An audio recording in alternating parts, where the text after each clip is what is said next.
ભુજ મહિલા પોલીસ પર હુમલો અને છેડછાડ કરનાર સસ્પેન્ડ ફાયર ઓફિસરની ધરપકડ. ભુજ જિલ્લા મહિલા પોલીસ કર્મચારી પર ગંભીર હુમલો અને છેડછાડ કરનાર suspended fire officer Anil Becharbhai મારુને આખરે પોલીસે ઝડપી પાડ્યો છે. મળતી માહિતી મુજબ પીડિત મહિલા પોલીસ કર્મચારી પોતાની 4 વ્હીલ ગાડીમાં ભુજ જઈ રહી હતી ત્યારે ભુજોડી બસ સ્ટેન્ડ નજીક આરોપી અનિલ મારુએ તેમની ગાડીનો પીછો કર્યો હતો. આરોપીએ કથિત રીતે ફરીને જાનથી મારી નાખવાના ઈરાદે ગાડીના કાચ તોડી નાખ્યા અને તેમની ગાડી આગળ હંકારતા પાછળના ભાગે ટક્કર મારી હતી. બાદમાં ફરીને ગાડીમાંથી નીચે ઉતારી છેડછાડ કરવાનો પ્રયાસ પણ કર્યો હતો.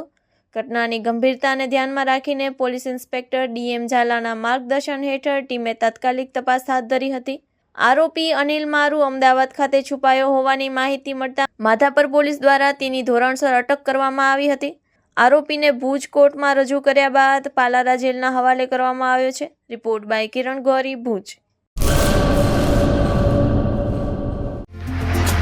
દીપક પ્રીમિયમ સ્ટ્રોંગ ટી તહેવારોનો ઉપહાર.